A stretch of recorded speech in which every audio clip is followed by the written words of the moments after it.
Oh, we didn't record. That's fine. I can just start recording. What is up, everybody? What's good? It's a little awkward of an intro because we're in person and we're having technical difficulties, which is no surprise to Should not be a surprise to anybody. If you've been here from any of the days we've tried anything with this fucking live streaming shit, you know, shit goes weird, and that's just how it is right now. That's how it goes. Okay, but look at us. Look at us. We're the Just Two fans. I'm Jamie Friedlander. That's Eli Johnson. That's me. I hope you're having a good day, and I hope this makes it better. It's I love school, that you're baby. now like throwing this back Just to the every once in a while. the playbook You know, days. here's the thing. It is a really good intro. It I is a great fucking intro. crushed that from the playbook. It's very good. And I got to keep that rolling. It's such a good intro. I just gotta. I don't know. I want to bring it back. It's fun. It's good. It's welcoming. You know That it is. So yeah. So Wait. what? Cameron, super producer Cameron, is also here with us live. All of us in the same room. We're in the same room right now. Yeah, it's a small room. It's my 1-bedroom apartment. It's very close. You've got a table. It You've turns got out tables, meant though. for one person. One person, Yeah. not three, and not an entire podcast. Yeah. But So We're making it work. guys, so Crushing it. listener, I like my apartment is like this, and then it goes like this, and then my neighbor's right here, and their windows look into my windows, and my neighbor walked up to the windows, looked in, and saw us sitting here with all this podcast equipment, like at a table behind my desk, with these lights shining in our face, and she just goes, and closes her window, or like, okay, bye. She probably thinks I'm a weirdo. You think mean, she you thinks I do are. like OnlyFans or something? Yeah, probably. And that you're doing Just like some the weird ugliest shit in here. dude, old OnlyFans of all time. dude, there's a genre for everybody. There's a genre for everybody. I don't know about the three of us though. That's dude. There's a seat for everybody. I bet we can make $5 off that. Dude, Is it worth it though? I bet we would make Probably more than not. $5. Probably not. unfortunately, which is a sad state of affairs. Hey, sorry dudes. I love you guys. You guys are some of my best friends in the world. I don't want to fuck either of you. Same. Well, I don't. I'm I on the take same zero page. offense to that. that hurts. It hurts, Cameron. that was a question I didn't really want to answer. But okay. I mean, here's the thing. You're still cute. I appreciate you. Just not. I don't want to fuck you. Which I think is a fair thing. I just. I don't think Man, you're, you just okay. got friend zoned. Oh no! I friend zoned one of my best friends in the world. Dude, How dare I? after like 13 years, it kind of makes sense. That's Yeah. fair. 13 years without doing it. That should be our slogan. And you know what the funny part is? People will probably be shocked that we haven't fucked. Yeah, when people see us out in live, in person, you know, we go to a Out in restaurant life, together. They're like, yeah. Yeah, we those- walk in those two holding are together. hands. Yeah, the holding hands. We should Yeah, probably that's probably. stop. We should probably stop. Skipping. Like, We're sending messages, so we Yeah, don't really you need know, to it's- send. that's The probably true. skipping also. yeah, just No, I'm wearing gonna wearing skip all of our right now. rainbow print stuff. Yeah. We should probably. If we, I mean, maybe that's why we don't have girlfriends. Maybe. That's not why we. That's don't have probably not girlfriends. why we have girlfriends. We don't have girlfriends. It's okay though. Sam's telling us to not kink shame. I wasn't kink shaming. I just said I don't want to fuck you guys. That's not. He's saying that there's not a market for this. So it's somebody's kink. Hey, you know what? If this is your game, by all means. Hit the follow button. Maybe you'll see more. I will start an OnlyFans Yes. for you. Shameless plug. I love it. Follow the socials. Who knows what'll show up on Twitter? Twitter allows everything. Twitter's the new Tumblr, my dude. 100% Twitter allows everything. It's wild. All right, should we talk about some sports? This episode's going to be almost all college football, which shouldn't be a surprise to anybody. We've done our team by team previews already. We're going to go through and kind of do a recap of that. Whoa. What? We're talking college football, my guy. Well, I'm not there. We still have But podium. you said I did. I college said the magic word. football. You're right. I apologize. You know what that means. For something that we haven't done in a very long time. Very long time. And something I haven't even done at all since March. That's Beer of the Week. Beer of the Week. Yeah. Sweet. Okay. What has everybody got this week? I have the Alpha-Delic IPA from Sounds like Hop Jamie can't Valley read. Brewing Company. A little ASMR. Kind of forgot how this goes. I know, It's been dude. so long. Oh, the bad ASMR. That was really bad. The tab bent. You see that? That you're just hulking it out, dude. Hulking out. Let me bend this aluminum tab. That's not as strong as you think it is. That's my Yep, trick. I I'm mean, always it's good. bending aluminum tabs. Very good. It's Hop Valley. Always beer. solid. Always solid. Okay, so I haven't had a sip of alcohol since March, which is a big deal for me. So I'm going to have one right now because it's college football and you can't not have at least a beer. I have from Pelican Brewing the Sea in Red Irish style red ale. I'll give you some ASMR here. That was a really good one. Well packaged beer, great opening. Really good. Just yeah, flowed. really I don't know solid. what the fuck really Jamie good. was doing. Yeah, here, Dude, look at that thing. that's fine. Yeah, it's your run of the mill red ale. Same thing every time. That's what Beer you want. tastes different. After not having it for a very long time, beer Go tastes figure. different. What do you have, Cameron? What do you have, Cameron? A drinking problem. But Heard. also, I'm drinking the Sea and Red Irish style red ale from Pelican Here, Brewing. put it up to your mic. We'll do ASMR. Just listen to the bubbles release. That was That's the crazy. carbonation good. on that. Did you just press a soda stream? As a matter of fact, I didn't. Oh, wow. Hey, That's what we should have done. We should have brought the soda stream Right, over here. just started cranking that off. gents, we're here in person. It's college football. College Cheers. football. Let's go. Listener, crack one with us. All right. All right. Before we get to college football, I do have a couple podium topics. Let's do podium, man. I'm ready. We'll for do it. 'em. I'm ready. I'm ready. Formula One came back last weekend after summer break with the Dutch Grand Prix. Max Verstappen's home race. Max Verstappen, unsurprisingly, won the race. 9th race in a row. Dude just looks unstoppable in Yeah, that he car is. right I now. mean, facts, man. He is. He's just unstoppable. Can't be beat. I mean, I don't like the guy. Like, I'm not a Max fan by any means, but it's hard to not admire what he's doing on the track. Yeah, I respect the hell out of him.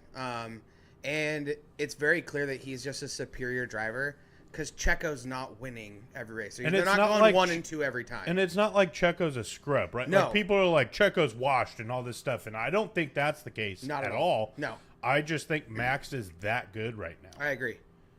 And he will dominate until 2026 with the new engine requirements when they put a Ford in the RB units. And then it'll explode every race. I don't know. It's Ford Pinto 2.0. the RB Fox body. Oh my god, that would be the funniest fucking shit if they Dude, did like I'm going to get on those shirts now. You should. So those should. can be ready. And it's just Trademark. Trademark. Trademark. You guys can't steal Copyright. it. Copyright. Yeah, copyright. we that's all you You have to do. said is it say on it. our airwaves, so that's a Just Two Fans property. Oh, we own part of that. Yeah. Yeah, that sucks for You you, guys man. fucking Disney? You're a producer. You're part of it, man. That's fair. All right. Yeah, I'll This create is a the, partnership, bro. but we'll own the means of production. honestly, what would be better is I do the production because I'm the producer and you guys finagle that in, and then you're just We like, just we'll get just take 25 royalties. cents off. Oh the yeah, Yeah, we'll just take royalties. royalties. Yeah, we'll take the ad revenue. Okay. I'll put a QR code on the wing like they have on the real car, but it'll go to your socials. Oh, cool. Yeah, that'll I work. appreciate that. Yeah, I got you. It's very helpful. One unfortunate thing from the Dutch Grand Prix last weekend, the return of Daniel Ricciardo has been the talk of Formula One for the last 6 weeks or so since he came back. And in FP2, he wrecked and broke his wrist and is likely done for the season.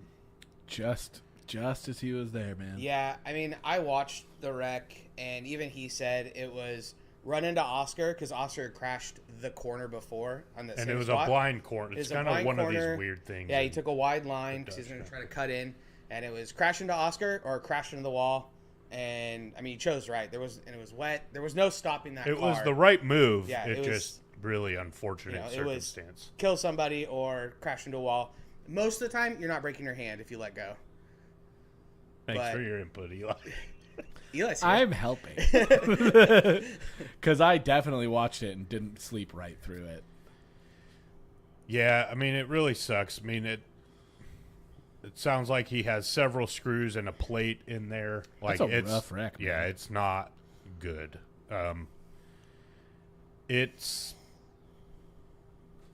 He hasn't been ruled out for the rest of the season, but it's hard to see him coming back anytime soon. Yeah, I mean, with like 9 races left in the season, and we're pretty much back to back. Well, and everybody points to the injury that Lance Stroll had before the season, had a surgery, and came back 2 weeks later. I think this is it sounds like a bigger injury to me with a lot more involvement. And I don't know. I mean, if you're driving a car at the G-forces that those guys do, I just can't imagine that he's going to be back in the seat. So, really unfortunate for Danny Rick. Oh, Danny Rick. All right.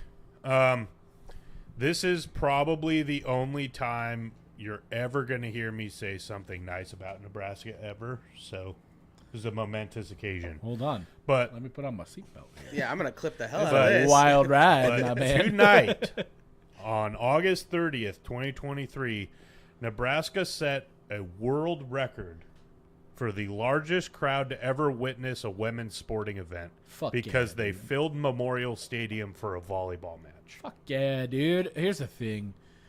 You may hate Nebraska. I hate them. But that away game that we went to was one of the best football experiences I've ever had in my incredible. life. There's no doubt about it. That is a sports town, my guy. It's a Nebraska town. I wouldn't call it a sports town, but it is a University of Nebraska town. For sure. I think something like 92,003 fans watched insane. a volleyball match live tonight. Now, there was a concert afterwards. Oh yeah, they definitely they PR'd the hell out of this. PR'd the hell out of it, but I mean, respect. You know? Oh yeah, 90,000 people went into a football stadium also, that to watch stadium a is volleyball gorgeous. match on 60 feet long, on a 60-foot long court. Yeah, I mean, it was probably a horrible viewing experience for those in the outer depths of that stadium because it's massive. But it's just a cool story. Huh? Who won? Oh, I don't know. I don't. Well, care. then. Probably Nebraska. It Their doesn't volleyball even team is say. really good. This article doesn't even say. Nobody cares. Huskers won the first 2 sets on their way to a 3-set sweep. Damn. Oh, it's a wreck, man. Look at that. They took on Omaha. It's not like this was a. It's So not like it was a volleyball match so that's against Michigan or something. Yeah, but that's another reason that they filled the stadium. The opposing team was 30 minutes away. Yeah. I mean, all 5 University of Omaha fans showed up, so I don't think that really helped. Do you think Peyton Manning was there? Oh my God, that took me way too long. Get up. I'm going to take your seat. And with that, I quit the podcast. Smoke. That took me way too long. Ninja dust. That would be a great exit from the podcast. Just like mic drop out. Yeah. Just ninja dust, and I'm out of here, man. Pocket sand the camera. All right. Normally, we have 3 podium topics. However, it's college football time. So by the way, R.I.P. to the voice actor of Dale Gribble. Pocket sand himself. Oh, R.I.P. yeah. The world's emptier today. Well, I mean, this was like a couple weeks ago, but it still feels empty. It hasn't gotten more full. It hasn't gotten more full. Gotten there have been babies born in this world, but they weren't you, my guy. They weren't you. I love the deep, longing look. Okay, what's next? College football. It's time for college football, man. All right. So I'm jittery. We have previewed all the Pac-12 teams individually. We are now going to run through their schedules, not game by game, but we'll just kind of give a preview of where we think each of these teams will line up. We've done the overarching How does their roster look on paper? How does this team seem? We've done our power rankings of the Pac-12, but now actually digging into the schedules, how are these teams going to do this year? So we're going to go in alphabetical order. Except for Oregon, which is going to go last. Sure, that was just decided. We'll do Oregon last. Let's start with Arizona State. We have been very low on this team. Yes. Also want to point out, we can't really talk about this team without talking about the bowl ban that they are self-imposing on themselves this year for the... I can't believe they're going to miss a bowl game this for year. The recruiting violations Man, under Herm Edwards. That must really suck for the guys who were definitely going to make a bowl game before this ban. Man, They have got a definitely tough weren't going to go slate, 2-10. That's not what I have them written down as. So I just feel so bad for all the guys who were going to miss out on the bowl game because of this ban. Yeah. Prayers up. Prayers up for those guys. Yeah, spoiler alert, we're not high on Arizona State at all. No. Turns out. And here's the thing. It's not for not loving Kenny Dillingham, because we love old Diddy Millie Vanilli. But it's too soon for him. And with everything in this bowl ban, I mean, what has he got going for him at this point? Here's the thing. Like it's not like you're making fun of him for not, but like you can't tell me that the upperclassmen on this team weren't going into the season with that as a goal. And now it is absolutely ripped away from you. What are you even playing for? Pride. I guess. NFL. And that's what I guess Kenny Dillingham's coaching ability is going to come square into focus, because he is going to have to get everything out of these guys when they're essentially not playing for anything. I mean, I think it's fairly easy to make the narrative of nobody believes in you guys. Everybody on the greatest podcast in the world is making fun of us for not going to a bowl game, but we can do it. We're going to prove all the doubters wrong. And yeah, I mean, the other shitty... I don't want to dig too far into this bowl ban, but I think it's really shitty for Arizona State to self-impose a bowl ban when the only person that's even a part of that university that was a part of the scandal is the athletic director, the one imposing the bowl ban. What a dick. And I also read that he's the second highest paid athletic director in college sports. I mean, it's worth it. Look how great they're doing as a program. Literally gone downhill in every sport. Since he took over. Every sport is every doing single great. Sport. Fantastic. You are like a sarcasm hole right now. Well, I don't even know what to do with you. Sarcasm hole? I don't know. All of the what sarcasm the fuck does that mean? It's just getting sucked over there. Oh, black hole. Yeah, you're a black hole of sarcasm. Excuse right me, now. sir. I am a person. I'm not a piece of meat, Jamie. Don't even know what to say. All right, let's get into Arizona State's schedule. If you were a piece of meat, you'd be 80-20 ground beef. Thank you for making that 20%. I got you. Not much higher number. I appreciate you, actually. I will take that as a compliment. All right, Arizona State schedule. Sick burn, though. The out-of-conference slate is Southern Utah, Oklahoma State, Fresno State. How do you see them doing in that stretch? I see them losing to OK State and winning their other two games. Yep, I see that as well. Fresno State's a little bit iffy. Fresno State, I don't think is going to be a bad team, but they lost so much at a lower level. I mean, they already had to play way up with like Hainer and DeBoer. Like, I mean, they just had to play up to a lot of competition, and I just don't think they can do that this year. So, as much as I love Fresno State for what they've done, like they're always pretty solid. I just don't think they have it this year to beat a Power 5 team. Agreed. Even a bottom barrel Power 5 team. Agreed. I have the same stretch there. Then we get into the Pac-12 slate, and this work it's really rough for Arizona State. They don't get a lot of breaks.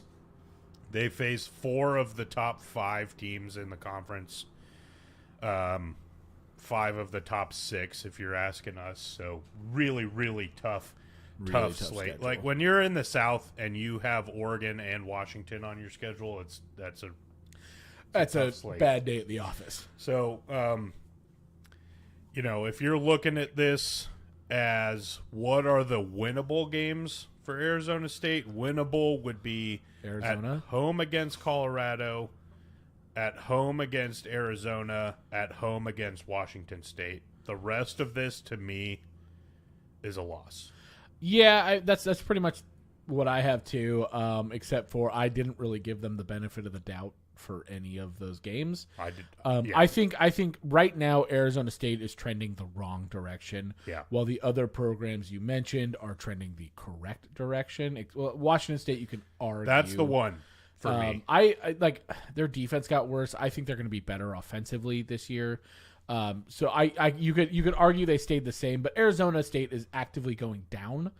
So I'm going to give the momentum to these teams that are. So you have growing. Arizona State going 0-9 in conference, correct? I have them going 1-8, with the one win being that Washington State game. The deciding factor for me on this one was it's at home. Other than that, if this was in Pullman, it's a loss. That's fair. I think that's fair.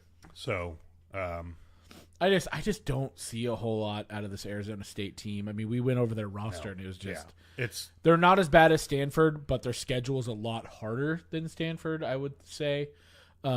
Maybe not that much harder, but it's just a rough slate for them. I just think this is a bad year to be bad. Yeah, for them. their only break is that they miss Oregon State. Yeah. And unfortunately, they also miss Stanford. Yeah, that would be an absolute win for them. Right. I think. The win would be you miss Oregon and Washington. You add Stanford and Oregon State in there. Yeah. That makes this a little more. But then, what are you talking about? One more win, maybe against Stanford? Yeah, I don't see a lot. So Arizona State going to have a rough year. Let's move on to the Arizona Wildcats. Kind of the same story. We weren't super high on them when we started and did their initial. They've kind of risen a little throughout the process because the bottom half of the pack is so bad. Yeah, I would agree. Like, I've also I've moved a little bit in the right direction for Arizona. I think their offense is going to be pretty potent, enough that they're going to win some games they probably shouldn't win against better teams. Yep. But their defense is so bad that they're also going to lose some games that they shouldn't lose. Yep. Tough sled. Some of their road games are also tough. Like Colorado is going to be such a wild card in this whole thing, and we've said that the whole time, right? Nobody fucking knows what that team's going to do. Yeah. I've seen projections from 2-10 to 8-4, and arguments can be made both ways that are. There's no way that anybody can accurately predict what this is going to be until we see something. Yeah. And so that's the hard one. The thing with Arizona, and specifically against Colorado this year, is it's in Boulder, and Arizona has historically played really bad in Boulder. Yeah. Really bad. Mm-hmm. So that's one where it's tough. Let's start with their non-conference slate. They have Northern Arizona, Mississippi State, and UTEP. So I actually like Mississippi State a lot this year. I think they're actually going to be pretty good. I think they're not pretty. I think they're going to be sneaky good. I think they're a middle of the road SEC team. Yeah. Yeah.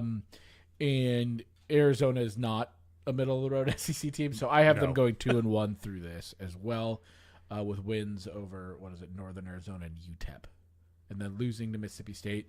I don't know if it's necessarily going to be like a blowout game. But I think that Mississippi State game will be a loss. Yeah, I mean, the other factor there is it's at Mississippi State again, right? And college football, more than most sports, home field advantage means a lot. It means a lot. And that's a lot of times. When I had coin flip games, I just basically went for the home team for the most part. Yep. So I have that same slate. Get into Pac-12 play. I kind of alluded to this. I have Arizona losing to Colorado, Oregon State, UCLA, USC, Utah, and Washington. Basically all the teams they should be underdogs to, with Colorado kind of being the coin flip there, and the fact that it's in Boulder made me lean Colorado. Yeah, so I have Colorado winning that game as well. I have them beating Arizona State. and Stanford, and that's it. Yeah, I have them beating Washington State, so I'm very clearly lower on Washington State than you. Oh, I have them beating. I have them beating Washington State as well. Okay, so we both have them. It sounds like at 5-7, Yes. 3-6 in the Pac-12. Correct. Yeah, that sounds about right for them. They're a fringe Bowl game eligible team, but I think that's a bit of a stretch. I think they'll be able to. I think they might be able to sneak one out, like that UCLA game. They could sneak that out. They could sneak one out. Pretty much that in Colorado. Those are ones they could sneak out and get a bowl game. Yeah, for sure. I mean, it's not dire straits like it is for the bottom 3 teams in the Pac, in my opinion. Yeah. The hardest thing for these middle of the road Pac-12 teams is the top 5 of the Pac-12 are so good. Yeah. Oh, totally. This is basically 2 different leagues. Yeah. Right. You've got your top 5. You could almost even throw top 6 in there, except for top 5. Top 5. The top 5 is so different. I mean, the top 5 in the bottom Pac-12 5. are all in the top 20. Yeah. It is a stacked top chunk of the league. Yeah. And Thanks, that's Larry just Scott, hard for to- ruining all that for us. You for fucking bitch. We're talking about this league being so stacked, and then it's going away next year. It's insane. Fuck Larry Scott, dude. All right, so I want to punch him in his nuts. So rough college football season for the Arizona schools, looking Like a little better for Arizona, but see where that goes. Next, we've got Cal. California This is an Golden interesting Bears. team, trending in the right direction. Really tough schedule. Very tough schedule. I mean, any schedule in the North right now is tough. I would say Cal has probably the toughest stretch of football maybe in the country coming up in October. If you think about it, the worst teams in the Pac-12, I mean, I guess they're not the worst teams. They're missing 2 really middle teams with Colorado and Arizona, which means that they play all the top 5 teams, which is really shitty for them. Yeah. Let's start with their non-conference slate. We've got North Texas, Auburn at home, and Idaho. Again, 2-1. 2-1. I agree. Auburn. Okay. Here's the thing, though. I think Cal's going to put up a better fight against Auburn than people are giving them credit for. I would agree with that because I think Auburn's pretty down this year. I don't like a lot of their roster. They're not going to be terrible, but obviously I'm picking them to win this game. But I think Cal's going to compete more than a lot of people think they will. I agree, but also, like, how often does Auburn come that far west? Like, that's a long trip for a team that's not used to taking those teams. how that kind of thing worked out for LSU. Right. At UCLA a couple years UCLA. ago. Yeah. Agreed. That was great. It was great. All right, let's get to their Pac-12 slate. This is where it gets really tough. I mean, they start at Washington to begin Pac-12 play. Really tough place to play. Good football team. Lost there. Get a little bit of a reprieve with a home game against Arizona State that I think they win. Yep. Then begins this tough stretch that I was talking about. They got 4 games in a row against ranked Pac-12 opponents. Home against Oregon State, at Utah, home against USC, and at Oregon. Back to back to back to back. That is rough. So I have Cal going 5-7 overall. I don't think they're a 5-7 team. But the schedule lends itself to being 5. I think they should be a bowl eligible team this year. But I think they're just going to miss it. And it's not necessarily even a knock on Cal because I think they're going to be fine. But it's just, that's a fucking slog, dude. Yeah, it's a slog. I have Cal at 6-6 with the one win in that stretch being against Oregon State. It starts that tough stretch, so I think as a football team, you can see that this is all coming and you can be ready for it, as ready as you can be. I think that's fair. And it's coming off of it's a back-to-back home games. Like, it sets up for that to be the one game in this that they could sneak out. And also, we've talked about Oregon State. We'll see what DJ does at quarterback, but that's not an explosive offense. No. So I mean, even if he pops off, who's he popping off to, right? Right. Yeah, that's the hard part. So I have Cal squeaking that game out to start that stretch of rough games, and then they're probably just going to get slaughtered the rest of those. It's going to be bad because that's a tough slog. But I do have them at 6-6. We'll see how it goes. Now this one again, the hardest one to pick for everybody this year is Colorado. Yeah, I mean they're the most intriguing team in the nation. No doubt about it. It's not even close. No doubt about it. So let's start with their non-conference slate. It begins Saturday at TCU, and they have home games against Nebraska and Colorado State, historic rivals. But again, both at home. How do you see them finishing? I see them losing to TCU, especially at the first game away on a team fresh off going to the national championship. Is TCU going to be as good as they were last year? No, I don't think they're going to be anywhere near that good. But that crowd's going to be rocking. It's going to be a really tough place to play, especially if you're just getting your footing. Like that's a really tough opener. Yep.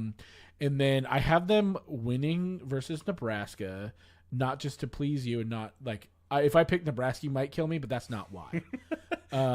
You're not afraid of me. No, I'm not. But it's because it's at home and Dion's first game at home. That crowd is going to be absolutely fucking insane. Yes, it's going to be feral in Folsom. Ooh. Oh, TM. Feral and Folsom. Trademark, copyright. It's on the internet. We're good. And then Colorado State's just a really, really bad team. If you asked me last year if Colorado State game, I might have to coin flip it this year. It's not even close. Colorado's gonna this could be a blowout, I think. Yeah, I've got the same slate. If TCU was game 2 or 3, I may sing a different tune. I have a lot of question marks about TCU. I know everybody still has them ranked. It's hard to see a team go from the national championship game to unranked. They lost a lot of production. Yeah. A lot.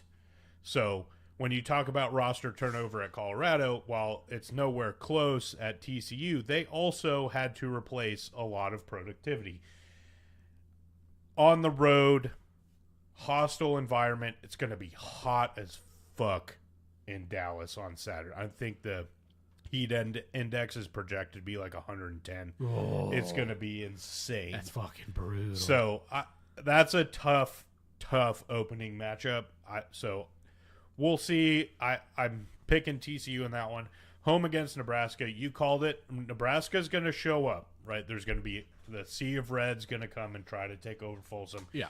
The student section alone, Colorado's growing the student section by 40% this year. It's already a pretty big student section, and it's a raucous fucking student section. Those. Oregon, I love our student section. You guys can be kind of bitches sometimes. CU's student section fucking shows out. Even for a 1-11 team last year, that student section was rocking. Cameron, am I exaggerating? No, I mean it was packed every time. They had 2.5 fewer sections last year, and they still spilled over into the GA seats. And I mean we were packed from them every time.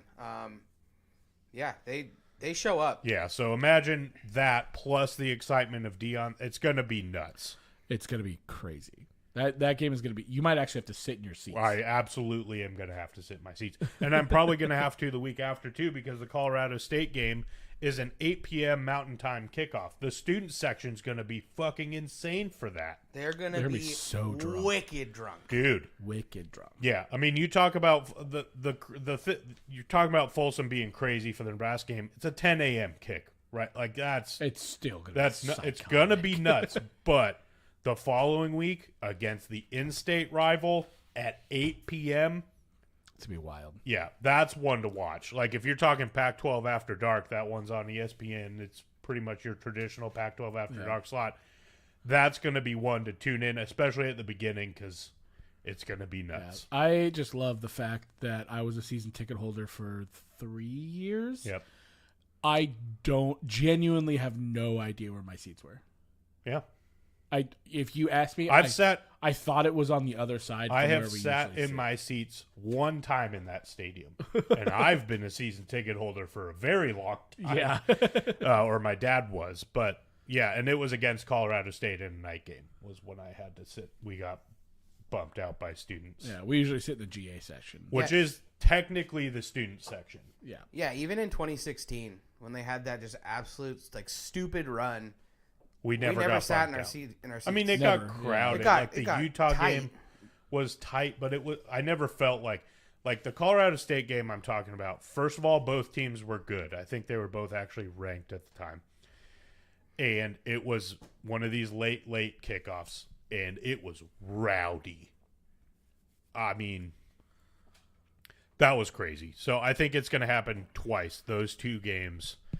We'll see. They did grow the student section, so I still have a tiny sliver of hope that I'll be able to sit down behind the band still, but I have a feeling we'll be relegated to our seats, which is fine because our seats are basically directly behind where we usually sit. Oh, really? They're up in the... Oh, I thought they were on the other side of the stadium. No. They may have been, actually, when you had them, but when I split... Anyway, we've moved. Oh, okay. We've moved. Yeah. All right. Yeah. Fair. The Pac-12 slate is not as like Colorado misses Washington, right? So that's a win on the schedule if you're looking at who you miss from the north. They start their Pac-12 slate with at Oregon and home against USC. That's a bad way to start your Pac-12. Yeah, that sucks. That's a bad way to start your Pac-12 run if you're Dion. Yeah, that's not going to be great. So those are two losses there. Then you get into the stretch that's not so bad. You got at Arizona State and home against Stanford. I've got those as both wins. So, I mean, if we're looking at this, we don't need to go game by game. I've got Colorado at 7-5. Yes, that's head in the clouds. I said this is the ceiling when we did the thing. I'm going with the ceiling. I'm a fan. I'm not just two fans. I'm not shy about the fact that but I'm also very hopeful. The stuff I've seen from practice looks incredible. Shedeur looks insane right now. And the reports from the actual reporters that are there that aren't a part of the team are that Shedeur's the real deal and that he looks as accurate as anybody's been in a long time at Colorado. So feel pretty good about it. That gives us wins against Arizona State, Arizona, Stanford. UCLA is the one that I kind of reached on, but it's on the road, and we all know that UCLA home games are a joke. Nothing. They're not. That's not a home game. And Washington State. Cool. I have them going 5-7, which is actually higher than I thought I'd put them. I was initially going to say 4-8. That's kind of my initial prediction. I flipped that Arizona game. I just, it's gut feeling. I flipped the Arizona game in there, but other than that, I have them beating Arizona State, Stanford, and then there are two. So Arizona State, Stanford, and then the two preseason games. I have a lot of 5-7 on this list, which is probably not great, but yeah, that's I'm not as high on them as you are, but like you said, that's homer. I'm a homer. It's a homer, and so I kind of took the more conservative route, and but I'm still surprised I put them at 5-7. Here's the thing: is like 5-7 would be an insane jump from. I don't think people are quickly losing sight of how fucking atrocious this team was last year. Oh, they were fucking awful. There is they had no business beating Cal. No, they did not. So 5-7 would be unprecedented improvement in my opinion. So 7-5 is total head in the clouds. Yeah. But it's totally doable with this schedule. So I went with what's doable. Cameron, how do you feel about this? You're kind of in between us. You're a season ticket holder with me, but you obviously didn't grow up a CU fan like I did. So where do you fall with the Buffs right now? Yeah, I mean, okay, 2 wins is an improvement. I think we're looking at a realistic. I've been thinking 4-8. is kind of like, all right, they've made some marked improvements. The 4 wins could be interesting, but I think those are 4 solid wins. So I get where you're going, like 5 and 7. They could sneak out a 5th one. Honestly, and it pains me to say, without seeing it, I'm taking them to take it down to the wire against TCU. And you're a TCU guy. Yeah, so I just don't know. I think that'll be the first real test. I mean, TCU is favored by 20.5. That's too big. I see them covering that. Yeah, absolutely. I think they're covering that for sure. Like, if I was anywhere where I could put money on it, I would have done that. Yeah. But, yeah. Too bad we're in the dumb states. They don't allow sports. Right. So, yeah, I mean, 5 and 7, 7 and 5. I'll go 6 and 6 and just play it that way. Here's the thing, I think it's, there's going to be some that are going to come down to the wire. They might sneak them out. There's going to be a couple that are close that they're going to lose, and they're going to be moral victories. Because I think after going 1-11 with a new coach and a whole bunch of new kids, the moral victories are a plus right now. I agree with that. Dion would not agree. Dion won't agree with that. Dion won't agree. Here's the thing. We have all agreed, Eli, at least you and I, the ones that have done the predictions here, have agreed that the bottom tier of the Pac-12, which is Washington State, Arizona State, and Stanford, is far below the rest. I'm higher in Washington State than you are, but they're okay. So Arizona State and Stanford are far below those are two. Yeah, those are wins. You can basically lock in those wins. They're back to back. Those are wins. Yeah. Right. So the fact that this team can even lock in wins, massive. That's where it's like, okay. And then if you're talking coin flips, you got some very winnable home games: Arizona, Nebraska, Colorado State. Right there, you're 5. already at 5. Yeah. That's where it's like, okay, it's not, the sky's not falling. If they played all their winnable games on the road, I'd be more concerned. Yeah, I would agree with that. Yeah, like I think 4 and 8 is probably my expectation. 5 and 8 is kind of like they're gonna sneak one out. I think they're gonna. I'd say 4 and 8, like as a fan. 4 and 8 to me would be acceptable. I'm like, okay, I get it. It was tough. We've got a lot of work to do, especially in the trenches and in depth. I get it. Like 4 and 8, okay, acceptable. 3 and 8 to me is a disappointment. 2 and 10 is an absolute disaster. 5 and 7, we're talking about really good. You're happy with 5 anything and 7. bowl eligible is fucking incredible. Yeah, I would agree with that. That's a good tier list. Yeah, so that's kind of. But the craziest thing is, and it's so hard. Like I switched these up so many times when I was doing this because we just don't know. So when you said Colorado's the most intriguing team in the country, you're not joking because it is the world's biggest experiment right now. It's going to be insane. Normally we'd go to Oregon now, but we're going to go to Oregon State. We're not going to Oregon now. This is a team that before our previews we were pretty high on going into the offseason. After doing some digging and looking into it, we are less high. They're on the them. bottom of the top of the conference. Luckily, their schedule lends them to being still a pretty good team. They miss USC. That's a win. And Utah. They don't miss Utah. They miss USC. Utah's at home. They miss USC. Who else do they miss? Arizona State. Arizona That's a State. bummer. That's a bummer. Well, they get Stanford. Well, yeah, they had to get Stanford because they're in the north. But all right, let's start with their preseason slate, which is kind of a joke. At San Jose State to start, UC Davis and San Diego kind of State. a joke, but like 2 of those teams are legit teams, right? San Jose State is legit. Group of 5 teams. San Diego State's a good team. They don't play a single Power 5 team in the preseason. I mean, that's shitty, but if you're going to play Power 5 teams, like San Diego State's like up there. Right? Yeah, plus they're going to be playing with them next season anyways. I guess they are prepping for the They're just they just didn't know they were getting Mountain in early. West prep, I mean, let's just throw a Boise State in there. Yeah, the Mountain West preview. Yeah, exactly. I love that. actually, now that you said it. All right. Let's just put it this way. I wish Colorado had this non-conference schedule. Oh, instead fuck yeah, of dude. Bro. I wish Oregon had this schedule and Yeah. didn't have to go to Texas Tech. That'd be great. Like, that'd be fucking awesome. I have them 3-0 here. I do too. I think that San Diego State game's actually going to be very close, though. It's at home. It's at home. I'm going to give them the nudge. The nudge? You wanted to say nudge or nod? the nod. You know what? TM. Nodge. Nodge. TM. Dude, we TM have like so copyright. many like hat The and nodge. t-shirt ideas already on this episode. I'm giving them the nudge. I'm really concerned you guys don't know what TM or copyright means. I'm saying them. I'm covering our bases. That doesn't do anything. Yes, it does. Nope. Read a book about trademark law and copyright laws. I put it on the internet. It counts. You know, There is proof of us coming up with these ideas. I can't fault you there. Mm-hmm.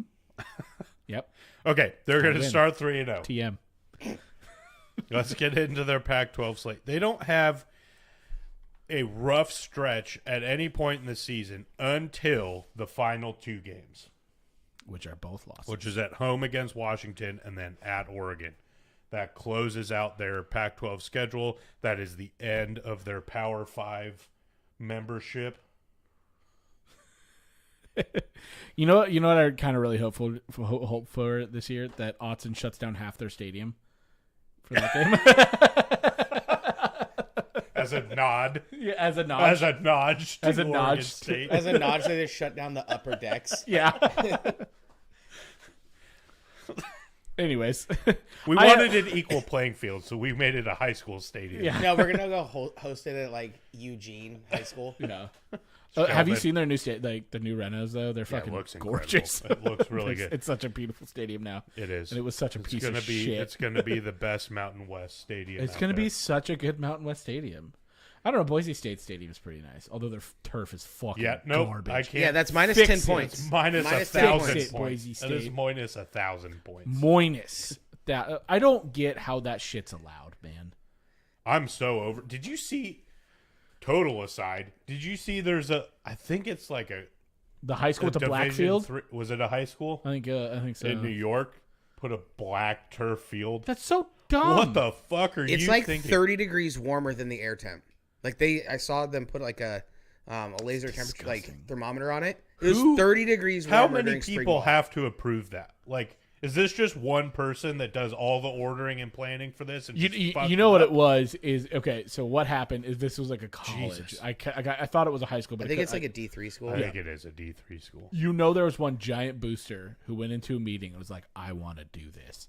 And everyone's like, if we That's say a no, we lose money. So yeah, totally. We'll do this. And that's how they had a black football field, which doesn't even look that black. It looks Meanwhile, gray. players' cleats are going to melt to their feet. It's going to be bad. It's gonna be so hot. Oh, it's going to be terrible. Disgusting. Anyway, Disgusting. back to Oregon State. I have this team going 8-4. After a 3-0 start, they're going to go 5-4 in conference. I've talked about the backslide. The one game I have in here, and I talked about it with Cal, that's kind of the coin flip, and kind of I'm this one's kind of just a off the cuff. I have a feeling they're going to lose game. Is I Cal? got a feeling. After that, they're just going to lose the games they're supposed to, or are going to be underdogs, which is Oregon, Utah, and Washington. Yeah. So I got them going 9-3. I pretty much the only difference is that Cal game. Game. Yep. Which I get. Oregon State's running game is going to be fucking brutal, and Cal's run defense is going to be pretty bad. Pretty brutal. So that's kind of where I took this. Yeah. I was like, all right. It's probably more right. I just wanted to throw something weird out there, and Oregon State losing. Dude, never hurts my feelings. I went so chalk for my mind on this whole thing. Like, I mean, that's kind of the gig, right? Like, yeah. I don't want to like predict all these crazy upsets and stuff. No, let's get on to Stanford. This one's going to be super easy. I have Stanford going 2-10 and 0-9 in conference. Nailed it. Their wins are going to be at Hawaii and home against Sacramento State. After that, Oh, I have their win at being at USC. no, you don't. the look Jamie just gave me. You don't. I don't. It's Sac State and Hawaii, and that's it. And that's it. And the Hawaii game might actually be kind of close. Especially at Hawaii. Yeah. Okay, that's enough about Stanford. They're going to be bad. Real bad. UCLA. This is one of the more intriguing teams in the Pac-12 because kind of like Colorado, you don't really know what you're going to get out of this Bruin team. Yeah, especially with like Chip Kelly at the helm, you just never really know what's going on. And especially they just came out that Dante Moore is not going to be the starter. I saw that. It's going to be, what is it, Colin Schlee. How long until Dante Moore is in the transfer portal? Especially after all his like NIL stuff that like went wrong, he's fucking gone. He's already gone. He's going to be at Oregon next year. Maybe. Oh, do you even want him? The dude like doesn't care about football. He just wants the bag. I mean, you have to play good to get the bag. Apparently not. I mean, he will eventually. Nico Alamaleva or whatever his name is at Tennessee got $8 million. Hasn't played a snap of college. He's not even going to play this year either. Exactly. So I'm saying you don't even have to play good to get the bag anymore. I mean, yeah, I'll take the talent upside. I mean, what's the harm here? We only Oregon only has 3 quarterbacks. Here's the thing. I was being a little facetious. I would love to have Dante Moore, especially because Dan Lanning's not just going to cater to his. Like, if he's going to be a whiny little bitch because he's not the starter, then go away.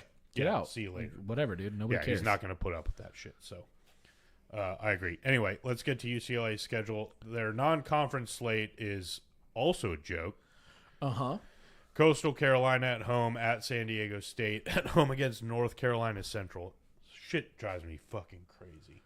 Guess what, though? What? I have them going 2-1. Losing at San Diego State? Nope. Coastal Carolina? Coastal Carolina. Coastal Carolina is a good fucking team. They're being slept on again this year. They lost production. They did. That is a well-coached team, and I predict the Chanticleers, which is here's the thing. The second greatest name in college football. Here's the thing. To the Raging Cajuns. I Louisiana appreciate Lafayette. everything you're saying right now, except Carolina is way over here, and UCLA is way over here, and that game kicks off at 10:30 p.m. local time in Carolina. Yeah, I don't care. That is really fucking late. Yeah, but they're also going to be playing against at the Rose Bowl, which always going to get people hyped up. And they're going to get there on Thursday. Well, I mean, like, they may already be there. Yeah. Legitimately, though, like, I think just the fact that they're playing in the Rose Bowl, one of, if not the most storied stadium in college football, like, it's going to get these kids who never thought they would play here. Sure. They're going to be up. I think it's going to be fine. It's just, that game's going to end at 2 a.m. College kids, man. Time. As long as they don't have to do it a lot, they'll be fine. Yeah, we'll see. It's a that's factor. Like my natural circadian rhythm at 34. All right, you got them at 2-1. All right, I have them at 3-0. I have them going 8-4 overall, which means I have a 5-4 as well. I have a 5-4 conference slate. Means I have them winning 6 games. I have them winning Colorado. Yeah, I have them beating Colorado, and I have them losing to Colorado. There it is. There it is. There it is. Yeah, I mean, other than that, it's Arizona State, Colorado. I have them beating Stanford as well, and Cal, and Washington State, So, yep. Whoa, that's weird. I was looking at UCLA, and oh, never mind. I just can't. I just can't. You just can't read. All right, let's go to. Sounds like Johnny can't read. Let's go to USC. TM. Top dog in the conference. The only team that's played this far. They played week 0 against San Jose State, and looked eerily similar to the 2022 USC Trojans. Yeah. So Caleb Williams is him. Yep. He was last year too. However, yeah, that defense is still hot garbage. Swiss fucking cheese. Took them a half to show up to the game. I mean, I don't necessarily blame them for that. when you're one of the better teams in the country, it's going to be hard to show up to a cupcake game, and that's why these teams lose, right? That's why Michigan lost to App State, is because they go, we're too good for these guys, and then the other team comes out with nothing to lose. Fine, I will rule number 76 USC. Here's no the excuses. thing. Play like a champion. Here's the thing, though, with USC, like if there's any unit in the Pac-12 that could not afford to do that, it was the USC defense, and they did it again. They just can't tackle, man. That's all Grinch. They can't tackle. That is all Alex Grinch, man. You got to get your shit together. You got to do some tackling drills or something, man. Ooh, that was a bad thing. You gave up a 3rd and 22 to a quarterback scramble. Like that was a fucking sick play. It was a sick play, but like if you're looking to be a national championship contender, you can't fucking do that. Well, I mean, Cameron was here. We were watching the game, and I was like, that's about USC right there. They got more pressure. The D line looked pretty good. I don't know, man. They've got a lot to work on. Like, honestly, like, after that game, I knocked them down a little bit. I have them going 10-2. And who do you have their losses being to? Oregon and Notre Dame. I could absolutely see that. So Notre Dame played as well against Navy.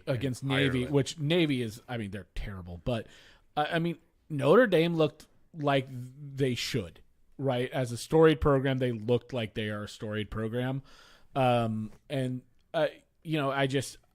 They looked better against a crappy team than USC did against a crappy team. So I have USC losing that game. I could absolutely see that. I picked them to win it. To be honest, I did this before I saw that Notre Dame game, so I'm not going to change my mind because the USC offense looked so good still. But it's going to be a great game. But Sam Hartman's the real deal at Notre Dame. That dude looked like he could do whatever he wanted. Fuck Notre Dame. I agree, but it was like Trevor posted in our Discord channel. Shout out Discord channel. In the memes channel that somebody in Reddit posted, I would root for the Taliban if they were playing Notre Dame. And he just said, college football's back, and I agree. I wouldn't actually do that. I wouldn't actually do that, but yeah, I mean.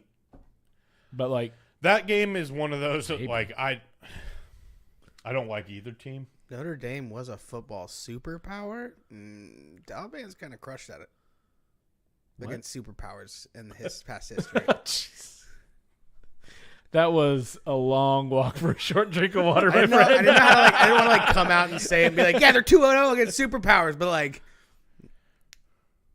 we'll just let that one. We're gonna move on from that. We can move on from the Taliban. It's fine. We don't need to talk about that. I could see that. I could see him losing to Notre Dame, but I have him going 11-1 with the one loss being at Oregon. Bum, bum, bum. I wish it was a Halloween game again. Oh, that game was so tight. That's the best game I've ever been to. I still talk about that game all the time. I have never felt my chest rumble as much. That game was insane. It was a boo. It was a phantom pass interference, and it was just like the boos reigned for like 45 minutes, and it caused an earthquake. I love Autzen Stadium so fucking much. Me too.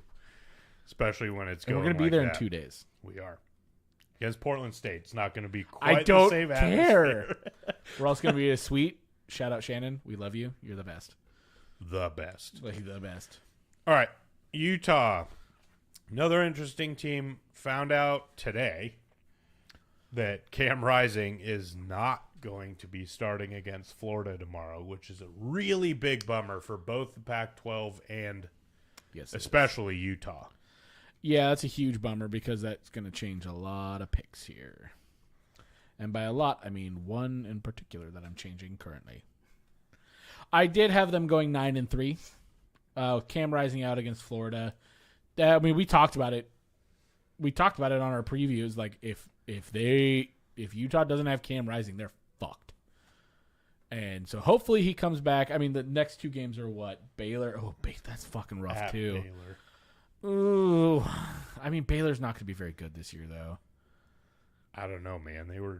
They almost beat It's TCU at Baylor. last Okay, year. I'm changing it. Oh God. Oh, sorry, Utah fans, but we said it. If you don't have Cam Rising, you don't have wins. Like Cam Rising is the heart and soul of that team, and I think what their quarterbacks behind him have made a combined like 3 pass attempts. Like this, is not great. No, he started. He was in the what's bowl his game. name? He was in the bowl He game. was in the bowl game, and he started against Washington State last year. Oh, that's right. Totally blanking his name at the moment. It doesn't matter because It's not going to remember good. it. It's not going down in history. I had them going 3-0 to start. I now have them going 1-3 to start, which is going to put them at 7-5 overall and 6-3 in conference. That's what I got. Yeah, their 3 losses in conference are Oregon, USC, and Washington. There's a common theme here with teams that play those 3 teams. They generally lose. Yeah, that's going to be pretty pretty standard.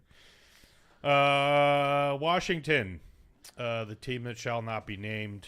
Boo. I say that. What do you think? So, I don't think they're going to be insane.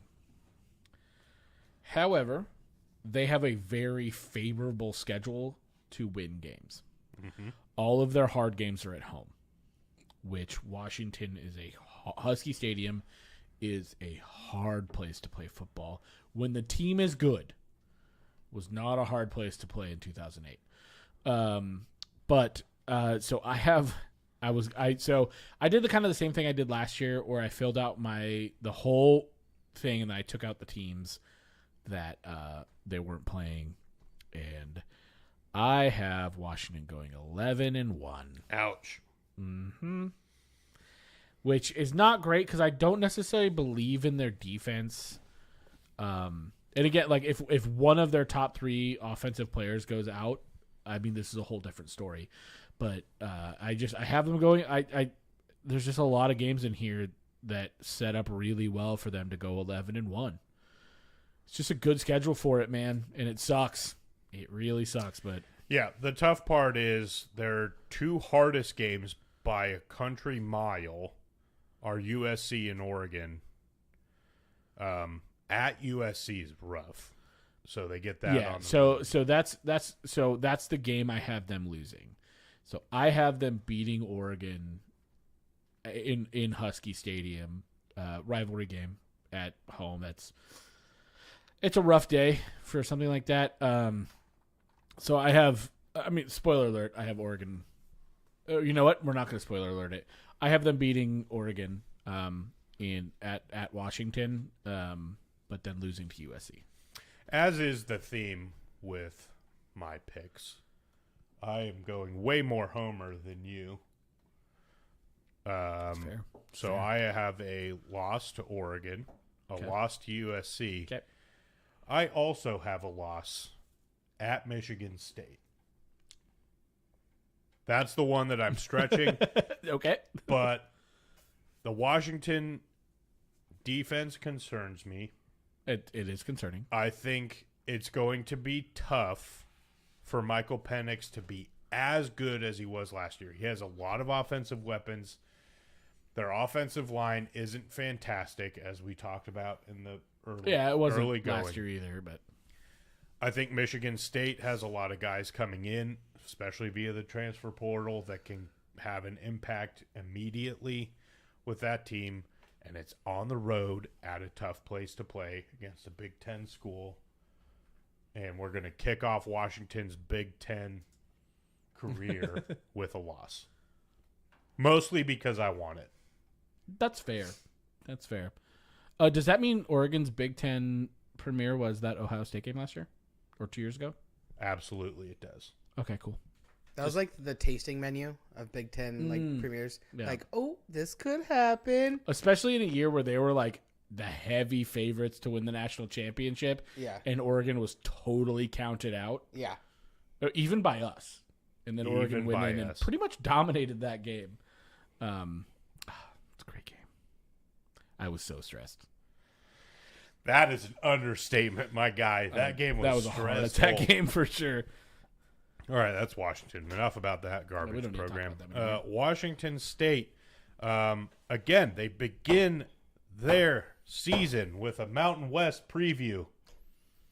Nice. Even a road Mountain West preview. And then they get a preview for what could have been. A Big Ten. A Big Ten smackdown. Big Ten smackdown. Their non-conference schmiggity, slate is smackdown. at Colorado State and then at home against Wisconsin and Northern Colorado. I have them going 2-1 in this stretch. Oh, I was like, what? I have them also going 2-1. Lost to Wisconsin. Lost to Wisconsin. And then in the Pac-12, this is where it gets rough. I am very low on this team. As you know, I have them going 1-8 in conference, 3-9 overall. Yeah, you're a lot lower on them than I am. I have them going 5-7 overall. Their lone win for me is Stanford. I like Cam Ward's ceiling here, and I think with the new coach who understands how he plays, I think they can actually win some games here. I think I said that during the preview. I think they can win a couple games here that you aren't necessarily expecting them to. I mean, that being said, I have them beating Stanford, I have them beating Colorado, and I have them beating Arizona State. Arizona State was the one where I was like, I could go either way here. And then again, it's in Tempe, so I went with the home team. Yeah. And the Colorado one, I went with that because it's in Martin Stadium, even though fuck Martin Stadium. I'm really glad I never have to go back there. I also didn't go with that for Colorado because it's late in the season, and if you're talking about time for a talented team to gel, Colorado's, like, if there's a time for them to be firing on all cylinders, it's then. Fair. So, all right, that's it. So, my final standings. Whoa. Oh, Oregon. Oh. Yeah, sorry. I was Buddy. going in order. Buddy. Well, here's the thing. It's not easy for me to overlook because it's Oregon. Shut the fuck up. Buddy. It's not easy for me to overlook because it's Oregon, but here's why I overlooked it. I have Oregon going 12-0.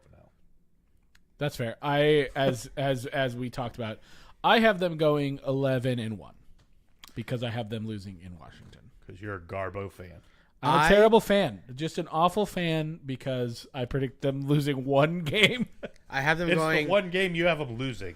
No, I That's know. fair. It was That's a rough fair. one to pick, but I'm trying to be You have a Dan journalist. Lanning being 0-2 against Washington. I'm trying to be a journalist. We are fans. It says it in the title. Journalist fan. They're going 14-0. They're winning the college football playoff as the first and last Pac-12 team to do it. They would be 15-0 then. Pac-12 championship. Pac-12. Oh shit. Yeah. Well, I just forgot about that. Yeah, that's a cakewalk. 15-0. So, but I do want to say that I do have Oregon bouncing back and trouncing Washington in the Pac-12 championship in such poetic style because, number one, the last Pac-12 championship will go to Oregon, and they had to beat Washington to get there. I appreciate that. Okay, so that's your redemption. Yeah. I, in order to appease the college football gods, have Oregon losing in the Pac-12 championship game. Just like reverse psychology the shit out That's of fair. this. Yeah, I like it. To USC, who they beat at home a couple weeks And prior. they still go to – well, they can't go to the Rose Bowl, can they? The Rose Bowl's part of the playoff. No, they'll be in the probably Fiesta Bowl. How – the last year of the Pac-12, how do we not get a fucking Rose Bowl with the Pac-12 in it? Because it's college football, dude. We don't get nice things. That's so dumb. Fuck Larry Scott, man. Right in the butt. Fuck that guy. Ugh. Seriously. For real, Oh, though. I hate him so much. So bad. I want to just fucking punch his nuts through his mouth. Okay. That Okay. Okay. that's our in-depth dive into the Pac-12 schedule. We're going to do standings. I guess we could do standings. Real quick standings. Yep, go ahead. Oregon on top. Ducks on top, baby. Then Washington, boo. Then USC, Oregon State, Utah, UCLA, Arizona, Cal, Colorado, Washington State, Arizona State, Stanford. Yeah, mine is very similar, except I have Ducks on top, then USC, Washington, Utah, Oregon State, UCLA, Colorado, Cal, Arizona, Arizona State, Washington State, Stanford. Nice. So you have Washington State above Arizona State. I have that flipped. You have Cal above Colorado and Arizona above Colorado. They're just all Cal. 5 and 7. I just you have those three, right? Yeah, that's fair. They're all 5 and 7. And then you have the top looking the same as mine, except you have Oregon State above Utah And Washington, USC are flipped. Oh, so we have We a have lot. very different. We have a lot. Very different standings. We have a lot different. They're That's all okay. in the same tiers. We just have those tiers Old all mixy over the mix. place.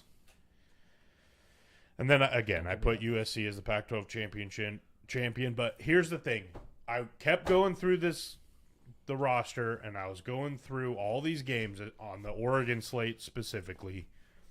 Oregon is the most complete team in the Pac-12. I firmly believe that. After our as unbiased as we could be in our analysis when we did it, Oregon is the most complete top to bottom team in the conference.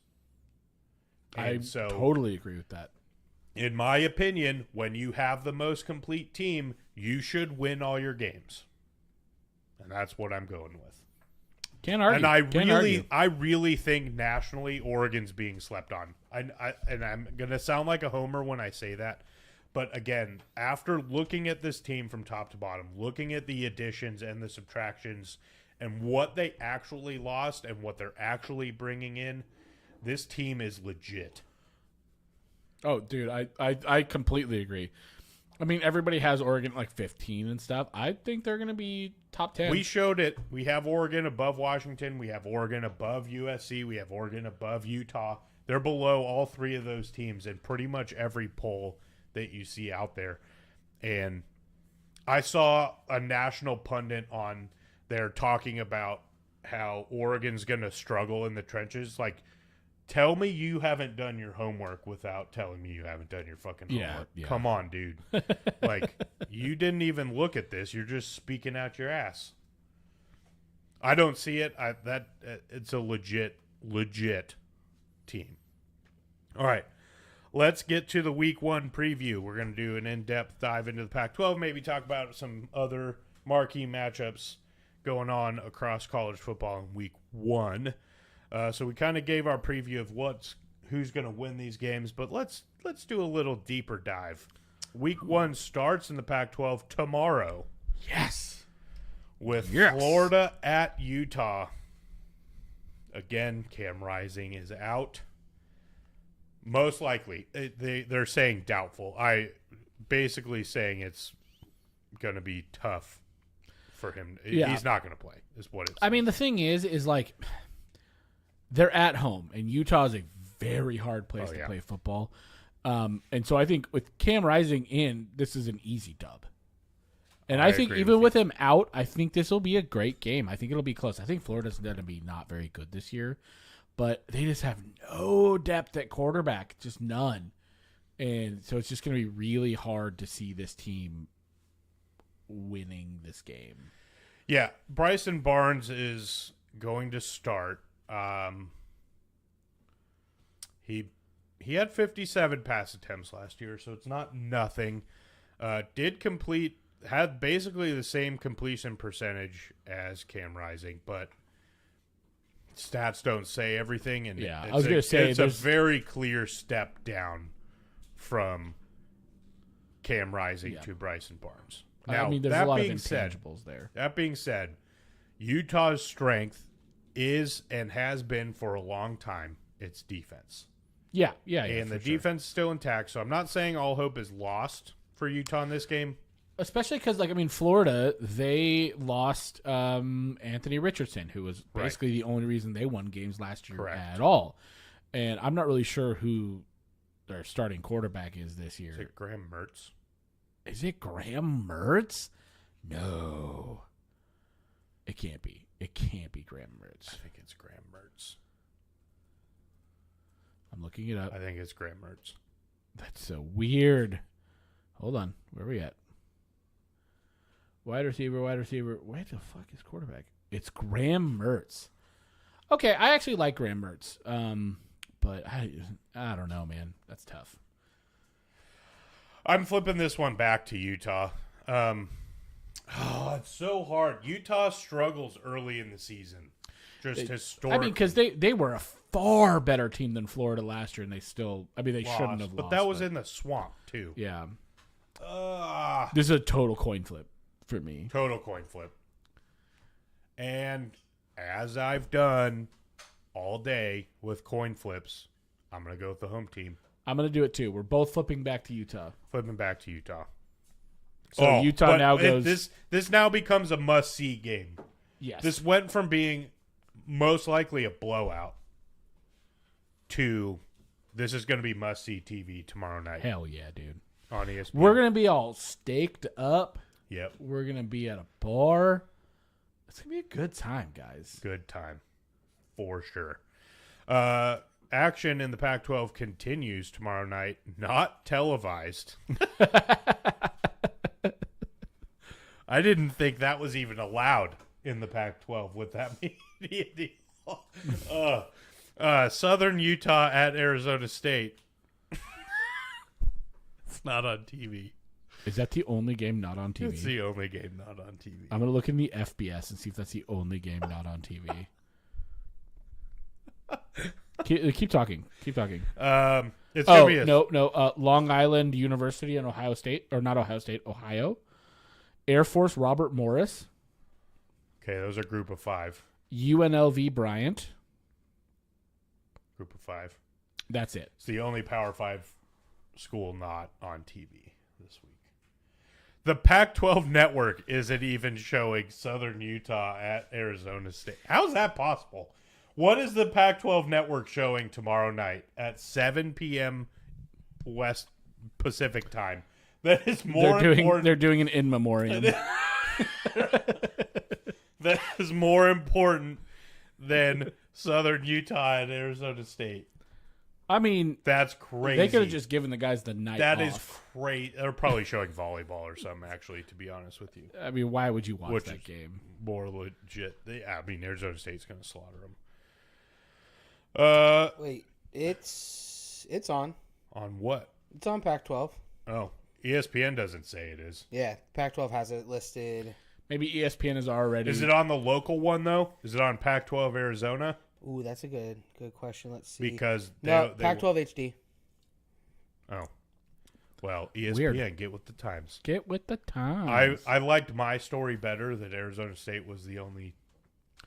It's weird because like the Oregon-Portland State game is going to be on the Pac-12 network, and that says Pac-12 so network. is Nevada at USC, and so is Northern Arizona at Arizona. What a shit show. What a shit show. Anyway, action continues Friday in the Pac-12 with Stanford at Hawaii. We both have Stanford winning this.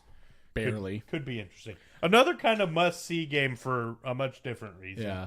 Yeah. I always liked the little. Are they the Rainbow Warriors now? I think they're just the Warriors. Are they just the Warriors now? It feels like it changes every year. Yeah, I don't know. The Chris Hawaii. would know. Yeah, Chris would. Where's Chris? Where is Chris? Chris, come home. We need you back. Come home. Eli's trying to be a professional over here, and it's not going It's well. not a good color on me, Chris. I'm trying to be non-biased, and it is not. It does not go with my eyes. Okay, I need somebody to take this mantle from me because it is too heavy. Yeah. It is too heavy. I see Cameron raising the mic up. I don't want to hear a peep out of you, my guy. Because thank you for putting that down. They're still the Rainbow Warriors. They're still the Rainbow Warriors. They're back to the Rainbow Warriors is what that means because I'm pretty sure it was taken. Anyway. Doesn't matter. Stanford's going to win. Yeah. So the Saturday slate is pretty fun in the Pac. Like, of all the Power 5 slates, week 1 matchups, I think the Pac-12 has the best. Now, this is for sure biased because we care about these games more. But kicks off with Colorado at TCU. It's the big noon kickoff on Fox. I mean, that's must watch. It's must see. It's Deion Sanders' debut. You have to watch it. Colorado has teased new uniforms for this. Yeah. We're gonna be at a tailgate. We're gonna be at a tailgate. We're gonna be at a tailgate that has a TV. That has 2 TVs. We haven't confirmed that. It has at least a TV, and we all know what channel that's going to be on. And I made the joke. It was a very clever joke in our meeting about this, that this is the first year, because Jamie's like, I'm dibsing that TV for the Colorado TCU game. And I was like, this is the first year everybody else will probably want to watch Colorado too. That's true. Maybe not the first year. In 2016, maybe they would. We're going to be at a tailgate, guys. In 3 days. 3 days. 3 days. At a tailgate. About to watch live football. I am freaking Oh, I'm so amped. erect. The fact that we're even talking about this right now, I'm just like, we're talking about real football. This is no longer ifs and, could be this, could be that. We're talking about real football games that are happening tomorrow and for the rest of the week. We are actually going to get to talk about how games went. I'm about to shed a tear of joy. I mean, you broke your no alcohol streak for this. I did. Big deal. That's a big deal. It's a big guys. deal. So yeah, Colorado at TCU. Must see TV. We both have TCU winning this, but again, who the fuck really knows with either of these teams what they're going to be this year? Yeah. It's Which gonna be again crazy. kind of adds to this is must see TV. We've talked about it so much. The national media's talked about it so much. Everybody's got an opinion about what's going on at Colorado. Get your cleats on the field and show them. I'm excited. It's going to be so much fun. Action continues with Portland State at Oregon. That's pretty much all we need to say about that. Yep. We'll be there. ESPN says tickets are going for as low as $7. That's freaking expensive. I don't know if my ticket was free, so that's true. Our ticket was free. yep, because we're awesome. We are pretty cool. We're pretty Boise cool guys. State. Oh Jesus! I've never seen this before. Oregon has a 99% in the matchup predictor. I don't think it never gets seen higher than that. I've never seen 99. Boise State at Washington. I got Washington. I mean, yeah. I mean, it's Boise State is a good Group of 5 team, but they are not that good. But what if they are? Then I will be nope. I was gonna say I'd be a Boise State fan, but nope, can't do that. You'll be an anti-Washington fan. Because LeGarrette Blount got shooters still. Boise needs to know LeGarrette Blount still has hitters out here. He's still got his hitters, man. So we can't do that. But yeah, I'll be an anti-Washington guy forever. Fuck those guys. Yeah, we don't like them here. Cal at North Texas. Cal by a mile. Yep. Nevada at USC. Although, North Texas is a pretty good team. I don't know if you've seen that. They're actually a pretty legit team. I wouldn't say this is a good litmus test for Cal, but this is is our opinion that Cal has grown legit? Yeah. I mean, if this is a close game, watch out. Yeah. But if this is an absolute blowout, you're like, okay, Cal might be. They're doing the thing. They're doing it right. They're doing the footballs. Nevada at USC. That's all we need to say about that. Washington State at Colorado State. Colorado State's an absolute dumpster fire. We should probably just get rid of their fucking program at this point. So we're gonna go Washington State. I think Colorado State's going to be improved from last year. So just a smoldering dumpster. Correct. It's not going to be anything like the jump Colorado's going to take from last year, and those two were on a very similar level. So Washington State, big money. Big money. Northern Arizona at Arizona. Didn't Northern Arizona win this game last year? I think it was 2 or 3 years ago. They did win that game, though. 2019, I think. Wow. Arizona. Yeah, Arizona. Coastal Carolina at UCLA. I got the Chanticleers, the second best name in college football. To the Raging Cajuns. Louisiana Lafayette Raging Cajuns is the best name in college football. Second is Coastal Carolina Chanticleers. You guys ever see the movie Rock-a-Doodle? No. Are you speaking English? So it's about Bless you. this rooster, and his name is Chanticleer, and like this hurricane comes through, and all I can remember is this like little boy chicken just yelling, Chanticleer! Chanticleer. It's a really coming of age story. You know, he's supposed to be like the Elvis rooster. Oh my God. Yeah. I do remember that movie. I don't. Yeah. Oh, Oh, wait a minute. wow. What a fucking Elvis. He like pull. rolls in on like a motorcycle. Yeah, the Elvis Okay, chicken. it's- That's what got it's- me. Yeah, dude, the Elvis chicken. Chanticleer. Ever since then, Chanticleer's just like he's a boss. Fucking, it's It is a sick name, name. dude. It's a sick If this was earlier in the day, I might be able to hop on board with you. I just can't at that. Going to Coastal Carolina, that's- Chanticleer. First Like of all, they're molasses literally coming going out your coast mouth. to coast. You said that like you were from Louisiana Lafayette. I know, right? All right, last matchup of the week is a Sunday matchup. Which is okay. If I were to tell you that Oregon State would be A playing Mountain West team. would be playing another Mountain West team on national television on a Sunday with no other football. Especially on CBS. Like, how did they even pull this off? This is the only football game on Sunday. There's 3 on Sunday. There's 3? Yeah, so you got Northwestern Rutgers on CBS before Oh. Oregon State, San Jose State, and then ABC's got that super prime time with LSU and Florida State. You got top 10 matchup. Oh, I didn't realize that Yeah, was that Sunday. LSU Florida State game's the marquee one. But they have a big time CBS. Like, how did a Pac-12 and Mountain West I'm sorry, school what? end up on? How did 2 Mountain West schools end up on CBS? Like, CBS is nowhere near and never has been anywhere near West Coast college football. Actually, that's not true. CBS Sports Network has a deal with the Mountain West, but that's not CBS, the network. Yeah, that's Yeah. CBSSN, like their subsidiary. Yeah, it's probably has more to do with ABC snatching that other one, and then the other 2 games just but like they just rolled You can't throw that whole day's broadcast into mediocre like how football. did CBS not just put North Carolina, South Carolina in there? Of all of the matchups that are happening this week, that's the one you put on Sunday.